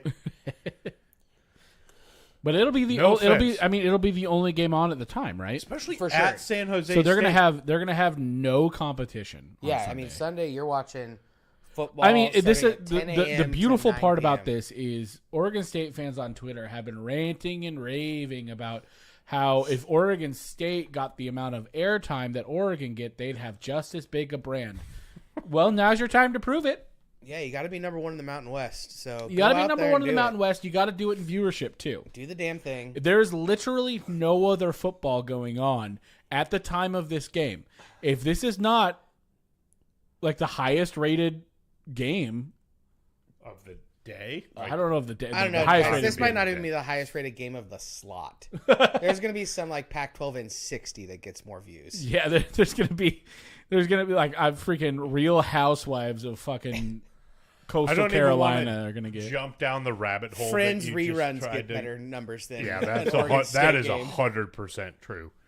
I don't even want to dive down the rabbit hole that you just opened up with the fans that are saying that Oregon State would have as big a brand as Oregon if they had the. Here, I'll go down this rabbit hole. It's not true. It's You're wrong. 100% false. False. Just Survey says it hurts my head. Well, like it's like these they don't- people hurt my head. They didn't realize that Oregon has spent the last 2 decades calculating how to build a brand. Oregon State has not done that. They did not invest in their football brand until 5 years ago when they did that uniform update. And even then, that's not investing in a brand. That's Well, I think they started everybody. trying. I mean, that's how Oregon started too. Was like with uniforms and like it's like that kind of stuff. But like Oregon has spent the last 2 decades being very calculating on how they built a brand and built it around Nike and built it around being, non-traditional. Yeah. And like Oregon State doesn't do that. They are a traditional program, not a traditionally great program, but a traditional program that like, why would you watch Oregon State over Alabama? It's not like they're doing anything different, truly. Here's the thing. So Alabama's good. Here's the thing. The other thing that you need to get national broadcasts and get national attention Wins. is sustained success. Yep. And for the better part of the last 2 decades, that team's been bad. You had a coach who loved where they were at 6-6. Correct. Loved where they were at. I'm happy with where we are. Boasted about mediocrity. Yeah, and that's when I knew it was. That was the beginning of the end, like the confirmation of the beginning of the end, because Yeah. we saw it, the season before. Yeah, and then it went a downfall, and you have a few good seasons in there. You got the War for the Roses in 2009 and all this stuff, but you don't have sustained success. What has Oregon had over the past 2 decades? Oregon is in the top 8 in win percentage in the 2000s. In the country, not in the Pac-12, in the country. You have sustained success with a brand that people recognize. That equals people wanting to see you on television. Yep. Period. End of discussion. Oregon State should have thrown so much effort and just enthusiasm behind their team after the War for the Roses. Yep. They should have capitalized on that momentum that they had, especially in their fan base, and honestly in West Coast like football pundits. Like they should have just pushed. Well, and they just never got on that train, and they got left the station. Oh, and even in 2008, they had the Giant Killers because they beat USC that year. Yeah. Yeah. Now, Oregon trounced them in both those, or in 2008, and then won the War for the Roses. So that kind of kills some in-state momentum. You got to keep pushing, and they didn't. They went backwards. Yeah. Not Oregon's fault. You guys can bitch and moan all you want. It's not for bias that Oregon has more time. It is pure. I mean, it's statistically driven, and you can point to any metrics that you want. Oregon is the bigger, more popular brand, arguably on the West Coast. Yeah. Oregon has better ratings maybe not last year, but Oregon has better ratings over the last 10 years than USC does. Oregon has better ratings over the last 10 years than Washington does. Oregon has the best ratings on the West Coast. That's not me being an Oregon fan. That's me just telling you how it is. Yeah. That's hard numbers. Hard facts, maybe. We can pull those numbers. Yeah. Yeah. And so, again, it's like I'm not just saying that because I went there and I love going to Oregon football games and I'm a Duck. These It's are just objective. facts. And It's you guys objective at cannot this point. like Oregon all you want. Oregon State, you guys can play the little brother and be a whiny little bitch all you want. It doesn't it doesn't change facts. You guys can whine and say that we'd be as big as you are if we had the same possibility. No, you wouldn't, period. You haven't done the things that would get you there. It's just funny because they say that and then they complain about Uncle Phil. Washington does this too, by the way. And so does USC. And of all of the schools to do this, USC has absolutely no fucking excuse. Yeah. Oh, fucking. They have like the richest The alumni fact that ever. USC allowed Oregon to become the most popular brand in the Pac-12 is astonishing. It truly is. Like, talk about... Thank you, Clay Helton. Thank you all, whatever athletic directors and boosters that just totally bailed on that program. Yeah. Because, I mean, talk about a systematic failure of a program. USC's Oh my God. right up there. We've talked about this before. Oregon owns California for recruiting. Why do you owns think it. USC is living pissed that Oregon's joining the Big Ten with them? Because Oregon owns California. USC wanted away from Oregon. That's not, again, this is not me speculating. This is quoted facts that USC was blocking Oregon's move to the Big Ten because they didn't want to compete with them in recruiting because they're losing the battle. And they have been for a decade. And why are they losing the battle? Because Oregon's built a better brand and has more sustained success.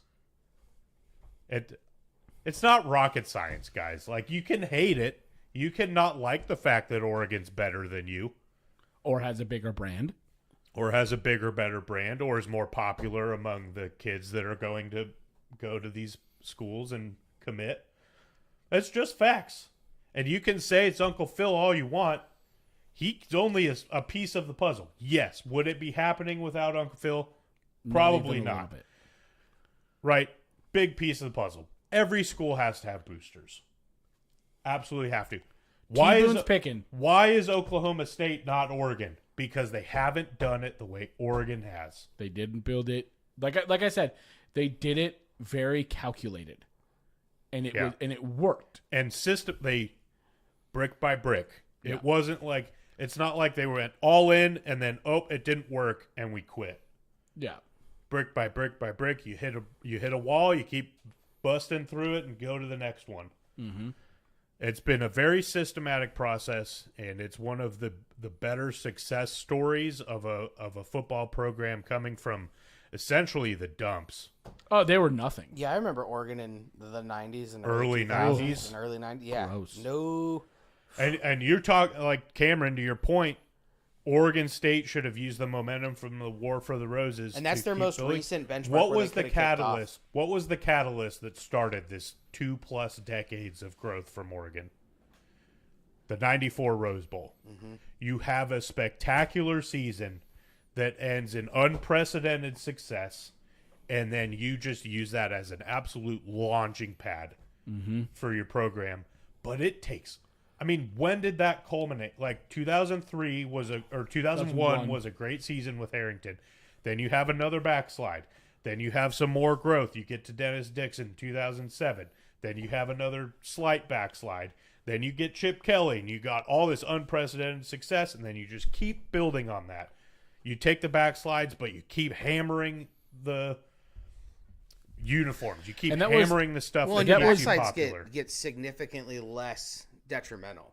It's right? So it's a 3 steps forward, 1 step back. Three steps forward, they were always back. Making progress, and 100%. they were always set up to make that progress 100%. from 94. Like, if Oregon State had done that when they had their most recent launching point to, like, kick off, and being from Oregon, like, there's nothing more I would have loved to see than both Oregon teams just absolutely crushing it. Yeah.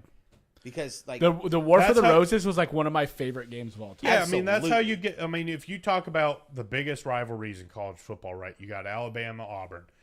Those games between Alabama and Auburn from like 2010 through 2018, when both those teams were competing for playoff spots, must watch. Or BC. I mean, it's must watch TV. I don't care how much you hate the SEC. You're gonna watch that fucking football game.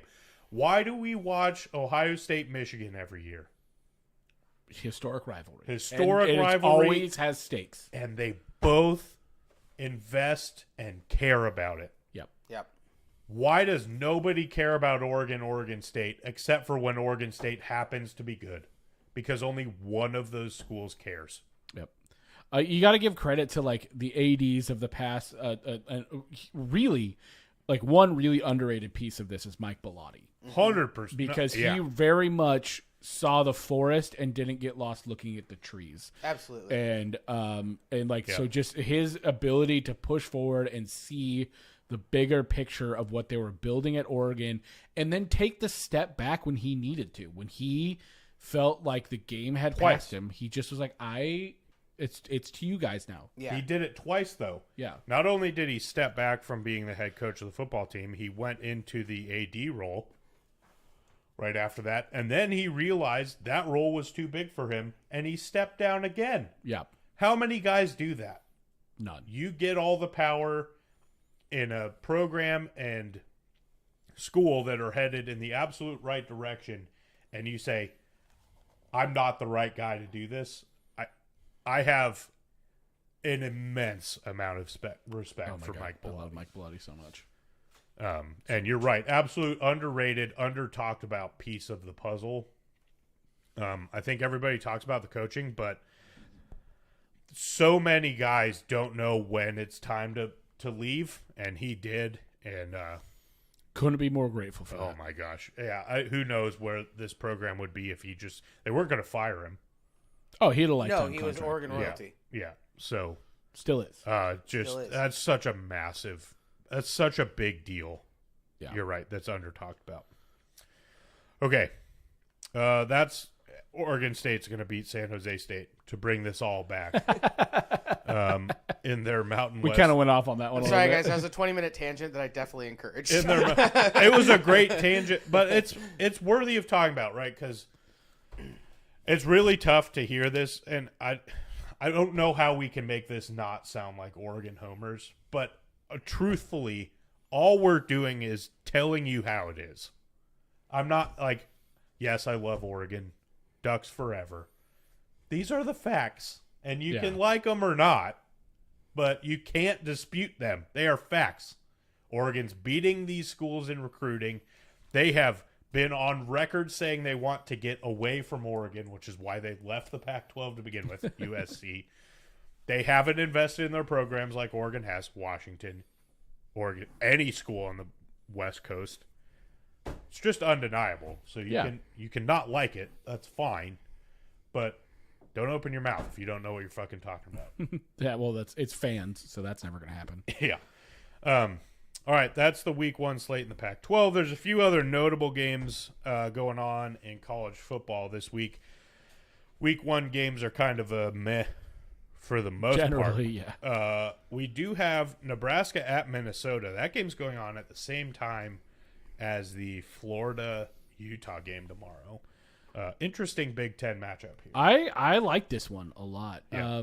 It really going to show us Nebraska's getting kind of a weird amount of hype for being what was a horrible program last year and a whole change in coaching. They didn't get a ton in the transfer portal. They got enough, I think, to get better. But against a team that is very weird. Minnesota's they're a good team, but they're also very much not a good team. Right. And PJ Fleck is a good coach, but also very much not a good coach. And so it's a very weird matchup with Nebraska, who could be good or could be terrible. Like, I like Matt Rule. I think he's a better coach than PJ Fleck. Doesn't have the talent that PJ Fleck does, but I mean, who knows, man? This game could go either way. I have a lot of family in Minnesota, so go Golfs. Go Golfs. Go Golfs. I agree, and fuck Nebraska forever. Yeah, so I still think picking Minnesota's going Minnesota. to take it, but Nebraska's going 0-12, so are they now? they are. Okay. I don't know who their non-conference games are, but they're losing them. Northern Illinois and Louisiana Tech. Oh, they can home, lose those. They're losing them. Yeah, they could lose those. They'll find a way. Michigan lost. way. Illinois lost. Northwestern lost. Purdue lost. Michigan State slaughter. Maryland lost. Wisconsin slaughter. Iowa going to lose by 100. Iowa, they're going to lose by Iowa. It's going to Iowa, be? they're going to lose by 100. It's going to be 3-0. Maybe It's going to be that might be 3-0 true. in No, Iowa. Iowa is going to beat them by 100. That's impressive. Yep. You heard it here first, folks. And Iowa I know is gonna put exactly up what I'm 100 saying. points. For those of you that are like, Iowa can't score it. I know. All right, shut the fuck up. I get it. They're still scoring 100. Okay. Nebraska's gonna have 20 yards on the ground, 150 through the air, no points. Average is gonna be average play will still be -1. Yeah. Well, I think I was gonna 150 kick it. yards through the air is still being generous against a really It's a lot of good forward Iowa shovel defense. passes. A lot of forward shovel passes. Okay, gotcha. And They just come out running a triple option. yeah, and I was gonna score their 3 points with 10 seconds left on the clock in the fourth. Yeah. That sounds about You right. mean they're 100 points. 103rd 103rd points. point. Excuse us, Shaver. Sorry. Yeah, so that's Nebraska, Minnesota. Other notables, we got North Carolina at South Carolina. This is an intriguing matchup. This is an awesome game because both of these schools have been off of the face of the planet for the last 2 decades. I mean, South Carolina was really good when they had Jadeveon Clowney and Marcus Lattimore. Uh-huh. They had some really good players. Never really could put it together, but they had some really good players, and they're kind of coming back. And then you got North Carolina, who's been really like just a basketball school for so long, and they've really started investing in their football program, and they've started to get some good players like Drake May, who's considered one of the best quarterbacks in the country this year. And after watching him play in the bowl game last year, I can't deny that he looked unbelievable. And so I love this matchup. Is fucking great. This matchup is a lot of fun. This is must watch. Yeah, this is of the afternoon slate. This is probably the one that I'm going to focus in on. Yeah. I think North Carolina is going to take a bit of a step back this year. They have a new offensive coordinator. I think Drake May is a legit quarterback, but I don't think he has quite the season he had last year. I'm going to take South Carolina in this. I'm pretty high on South Carolina this year. It's the SEC, so super top heavy. They're not going to take out the big dogs, but they're going to make some noise, I think, on a national level, and I think it's going to start Saturday. I think I like what you're saying here. My issue is like South Carolina is like so hit and hit and miss. Spencer Rattler is either very, very, very good. He's as or hot and cold atrocious. as it gets. Yeah. And so it really depends on what Spencer Rattler shows up. I'm going to go with the more steady option here with North Carolina. Again, it's at South Carolina. I've said it's a coin flip. I'm sticking with what I've said all day. I do love Beamer Ball, though. I do love Beamer Ball. Yeah, Beamer Ball's fun. And some of these road teams are going to win. I know. I'm playing the odds. Other key matchups, we've got West Virginia at Penn State. Not great on paper because I think Penn State is a fringe playoff team this year, which is maybe a hot take to some people. I don't even think it's a hot take. I think pretty much most people put them at like 5-6 area. Yeah, I mean, if you're talking Big Ten power rankings, Penn State, Michigan, and Ohio State are right up there. Yeah. So not great on paper, but it's one of these Power 5 versus Power 5 matchups. West Virginia is probably not going to be very good, so this probably won't end up being a very good game. It's just another one that's... I think West Virginia's a little slept on this year. I think they're on the right track to getting better. I mean, and here's the thing: in the State Big 12 is that conference is wide the fuck open right now. Yeah, that's true. They have JT Daniels. Back. They have JT Daniels at West Virginia. Oh my God! On like his 8th team, His 8th school. He was a USC. USC, Pitt. Oh, that's right. He did go to Pitt, didn't he? Did he go to Ole Miss? No, that was Jackson Dart. That was Dart. JT Daniels. Was he Georgia at one point? Stats. I feel like he's been fucking everywhere, dude. Rice? What? Is this? This might be last year's stats. Oh, it is last year's stats. So he transferred again? Oh my God, maybe not. He's at Rice this year. No, he's back at now. He's at West Virginia. Did he transfer twice just now?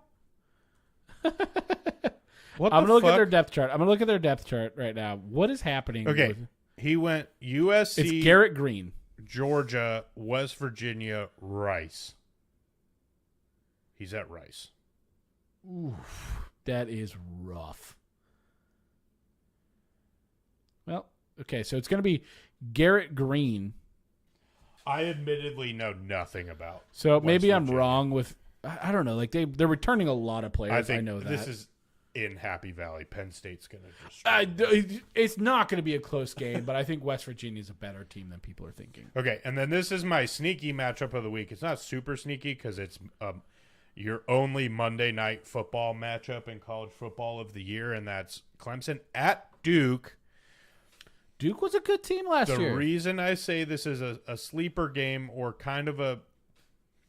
This is their only preseason or early season game that matters until you get to Florida State. So it's not like they're looking past Duke to Charleston Southern like that. I'm not saying that this is like a trap game for Clemson. Trap game. But but TM. I don't know, man. Just road games are tough in general. Well, in like college football. Duke was a good team last year. I think they're going to be a fine team this year. I'm not picking Duke. Clemson, I think, is overhyped this year pretty significantly. I think they're number 9 right now in rankings. I don't see that. I see them maybe top 15. Here's the thing: it's conference. Their conference is their schedule is. It's going to default them into top 10. They play some teams, man. They play Florida State, Notre Dame, and North Carolina. Those are losable. They're all at home, though. Ugh. Clemson. How many road games do they even fucking play? 1, 2, 3, 4, 5. So they have 7 home games? Well, most I guess that SEC makes teams sense. have 8. So, dude, that's a whole other thing, man. The SEC has the fucking most cupcake schedules. It's the hardest schedule in football. It's not the hardest schedule in football. They play look at at home Georgia's all the schedule. time. Let me just pull up you SEC fucking nutheads out there. They play Let me at pull home up Georgia's schedule for constantly. you. They never cross the Mississippi. They play 4 cupcakes a year. This is fucking Georgia's schedule. Oh my god. They have 4 road games. Oh my, fuck you. 4. Fuck you. 8 home games. Their road games are Auburn, Vanderbilt, at Tennessee, legitimately hard. That's a legit game. Possibly. And at Georgia Tech, which is, I think, in Atlanta. Well, that's where Georgia Well, Tech is. it's in the In the Falcon Superdome or Stadium. Metrodome or whatever it is. Mercedes-Benz Dome. Dome Stadium. One of the 2 Mercedes-Benz Cheap Superdomes. snack Mercedes-Benz Dome. Dude, they do be cheap snacking. Dude, $5 Cokes? Are you kidding me? I do. The Broncos are doing that. I know. Did you see that? I did. Too bad tickets are The still Broncos- $500. the Broncos And you have to go have- to a Broncos game, but Broncos are going to be better. I appreciate you changing that from good, like I saw your eyes wanting to wasn't- say, to better, like your brain I'm not knows. going to do that. Yeah, I'm not going to do that. Not going there. Joke, man. These. Let's look at Alabama's schedule. Why do we have to spiral? Because this is what this show is. This is important. Have you ever listened to the show? I usually try not to. That's fair. 5. I don't listen. They have 5 away games. Oh, look at them. I don't listen to the show, and I don't listen when we're recording. I'm in the show, and I don't listen to it while it's happening. Buddy. What? I see what you did there. Yeah, that was a good joke. I set you right up for it. You walked right into it. SEC's a joke, man. It's not a joke. The bottom half of the SEC is a joke. It's a joke. The bottom half of every conference is a joke, though. It's a joke. That's why everybody's like, the SEC schedule. So it's like, no, fuck you. You play 2 games like every team in the country does. Admittedly, those 2 games are really fucking hard, but you played 2 of them. If you're Alabama or Georgia, usually those 2 hard games are overrated games because you play in the fucking SEC and you're handed wins. I mean, Georgia's got 4 road games? 4 road games. Probably 4 One on the legit. road. One legit road 3, game. and that one is going to be maybe a little tight in the first quarter. Yeah, Unless Tennessee just figures I don't know. it out. Tennessee, that's a legit game. I don't believe so much. Their defense didn't get better, and their offense got significantly worse. I wouldn't say it got significantly worse. Who's their quarterback again? I can't think of his name right now. What's his? Fuck. Point made by Eli. Yeah, right. He's good. Dunked on him. Shit. I don't like. I was like looking at it. I was like, he's fine. He'll be fine, but I don't. He's gonna be fine. He's gonna be fine. Well, he's going to be fine because he's, Joe Milton. Joe Milton. I don't believe in Joe Milton. All right, I said it. Wow. Okay, like the hype reels on this guy are out of control. I saw one where he was throwing a football in an office, thing, and they were like, "Look at the cannon he's got." Yeah, compared to any of us, like any college quarterback is going to have a fucking cannon. What do you think? What do you think? Joey Cold Cuts has got a fucking cannon? No. You know who does? Any college quarterback. Why? I love cold cuts, man. Here's the thing. Here's the thing. Why is Cold Cuts catching strays over here? Man has hard enough time on the golf course. You got to bring him to college football too. Yeah, dude. My thing with Tennessee is I believe in Josh Heupel's system. I mean, yeah, it's a good one. So the defense isn't I think good. the defense is a problem, and that's where they're going to fail against Georgia. But who's Georgia's quarterback? It's not Joe Milton. It's not Joe Milton. But I bet their quarterback has a cannon if you were in an office setting. Because that's what his hype videos are for Joe Milton. I don't get it.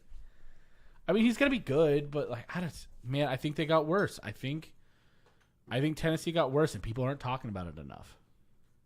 Brock Vandergriff. I'm good. Brock Vandergriff. That is like the most fucking Georgia quarterback name I've ever heard in my life. 100%. Who's Georgia's quarterback? 100%. Brock Vandergriff. Yeah. Okay, that tracks. Yeah. Brock Vandergriff. Anyway, that's our week 1 matchups. Nice. College football is fucking back, dude. Wait till week 2. I know, dude. The week 2 matchups are fucking nuts. We'll talk about it next week. Is that it? That's it. It's college football, man. That's all college football. We're gonna go watch it, and we're gonna be fucking there live. I think it's your buzzer beater. It is my buzzer beater. You got a lot of pressure because we're all here. So, listener and viewer, we love you. Thank you for being here. Thank you to Zeta June for letting us use your music. It's pretty dope of you guys. Thanks to our super producer Cameron over here for, I guess, chiming in today. What else did you do? I don't know. We didn't have a whole lot of chatters today, but that's okay. If you're just lurking, we love you. Thank you for lurking. If you just listen, thank you for listening. And with that, Jamie, hit us with that buzzer beater. It can only be one thing this week. College football is back, baby. Deuces.